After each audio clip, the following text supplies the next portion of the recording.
No, Aliko Dangote, the World Bank doesn't like him. The World Bank is pressuring Nigeria so that Aliko Dangote don't make money anymore by selling oil. The World Bank is not happy. They are putting pressure on Nigeria, saying they need to make sure that Nigeria adjusts the price of oil in the world. So Nigeria has got a lot of oil right now, and Aliko Dangote has got a processing plant so he can process crude oil and sell petrol to the people. Now, with the things happening in Iran right now, Aliko Dangote is making a killing. So the African brother is making an absolute killing. Now, the World Bank has told Nigeria, no, you're not supposed to be making a killing like that. Your price is too low and you're making things too easy for people. You need to adjust. You need competition. Nigeria has to open the door to international competition. This is crazy stuff happening.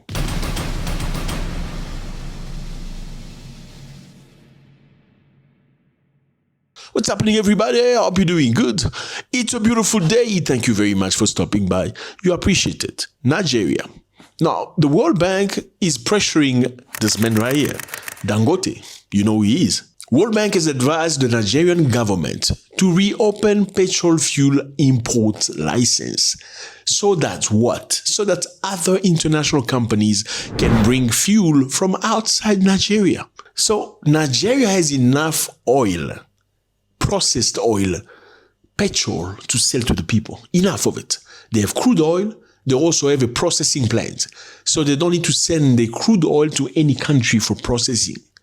They can process this stuff and sell to the people. They have enough of it.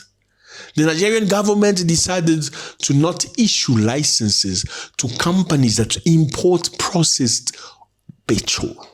And it's very confusing, oil, petrol. Just think about it as fuel. They don't want that anymore because Nigeria can do it by themselves.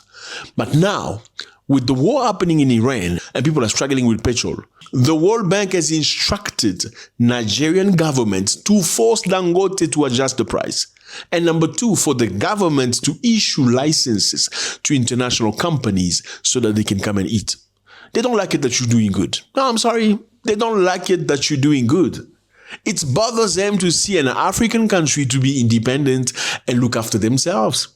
It bothers them to see African people to be able to manage themselves and be needless. It bothers them to see you be free.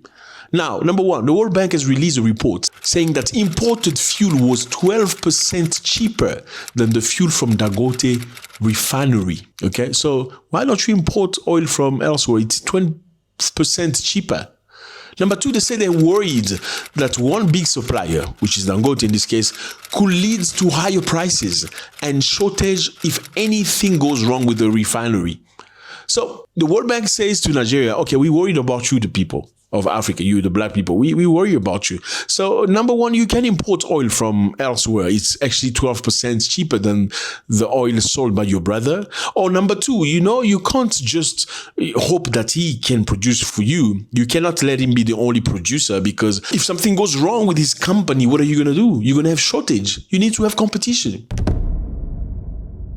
Well, there was strong criticism from Nigerians. Obviously, petroleum experts and Dangote supporters, they say, you cannot say this. You are jealous of Nigeria.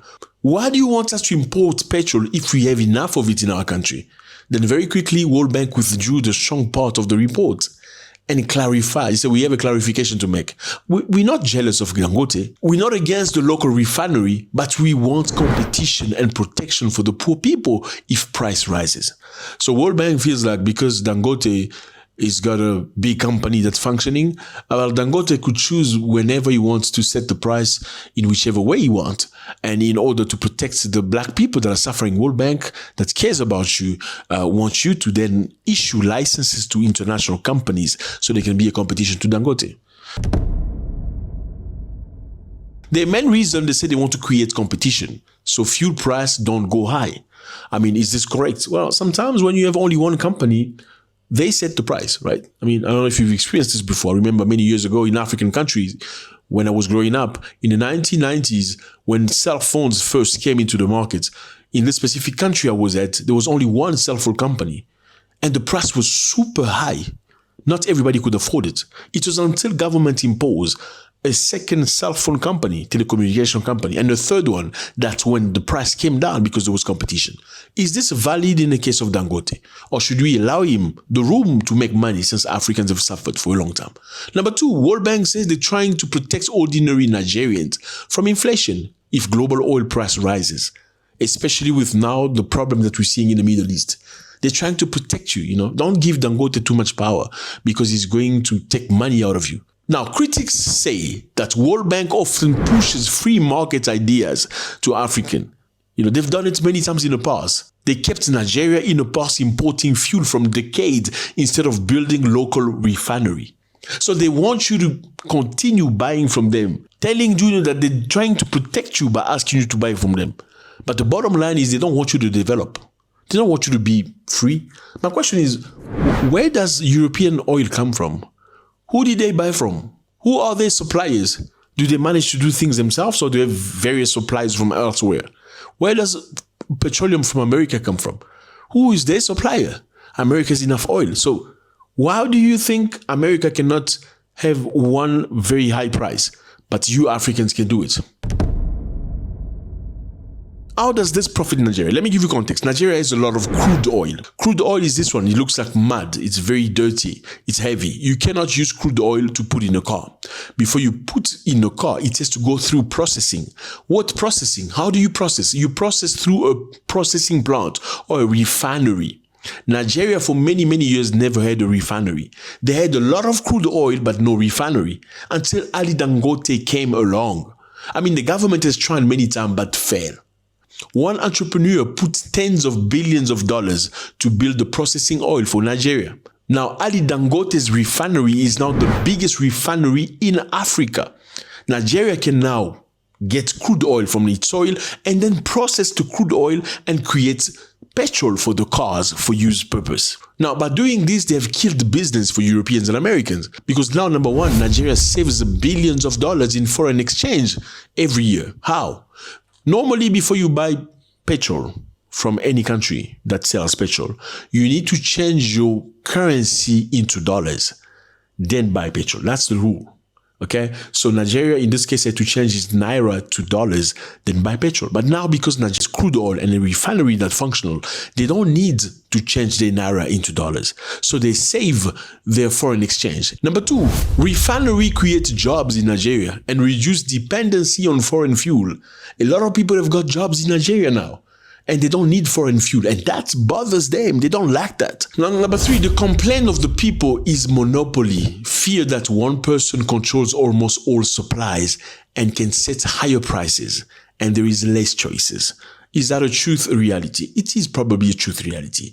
But for now, is it not necessary for Nigeria to be able to supply for themselves? Now, why are they upset? They are upset because it's not just Nigeria. Many African countries are also profiting from Dangote's petrol. So what they were thinking with the war in Iran, most African countries will suffer. The truth is Africans are not suffering. Because of what? Because Dangote is supplying to the Africans. Yes, my brother. Which countries are receiving petroleum from Dangote? You have Ghana, Togo, Cote d'Ivoire, Cameroon, Tanzania. We have Central Africa, East Africa, and many countries receive fuel from Nigeria. There's also South Africa that receive crude oil from Nigeria. Actually, 70% of South African oil comes from Nigeria. While the ongoing conflict in Iran has disrupted global oil and fuel supplies, unfortunately, it's made crude oil and imported oil more expensive and harder to get. Nigeria now buy less imported fuel because they are able to produce themselves and supply to many African countries. They hated to see Africans being able to supply to each other. So they want Nigeria to issue licenses. What licenses? The government stopped issuing licenses to foreign companies. Which companies? There's Total Energy. This company, it's a big French international company. There's Co-Oil. There's Mr. Oil Nigeria. There's Rain Oil Limited, Northwest Petroleum, and many other international companies, which are not currently importing oil in Nigeria to protect the Nigerian markets and the African market. Now, you're probably asking yourself, what is World Bank doing today? Who is World Bank, matter of fact? Well, World Bank is a big international organization, based where? In Washington. So World Bank apparently try to help African countries. How? They provide African countries with loans. Let's say an African country want to build, schools, hospitals, want to build a railroad, World Bank can give you money to do so, and you have to repay them. It's not for free, with an interest. Now, when World Bank does that, then they enter your policies. They will tell you what to do. They can manage you, macro-manage you. They can tell you what laws you need to vote. Well, you should allow men that lack other men to be married. It's very much like that. So they give you loans and grants for big projects like road, electricity, school, health, farming, water, and internet. Now, who funds World Bank? Because that will clarify many things. Well, World Bank has many funders and shareholders, but the biggest shareholder of World Bank is the United States of America. They have about 16% of World Bank shareholding. There's also Japan, there's China, there's Germany, France, United Kingdom. The USA has the most influence, matter of fact, because traditionally they choose the president of World Bank. World Bank is managed by rich Western countries, especially G7 nations. They have strongest control over decisions. Now you understand when World Bank tells a country of Africa, you need to make sure you regulate that guy that's making money through petrol. We have issues with Iran, we don't have access to petrol, but there's this guy in your country that's supplying petrol to everybody and is making a killing. Now, we need to make sure we adjust his prices because, we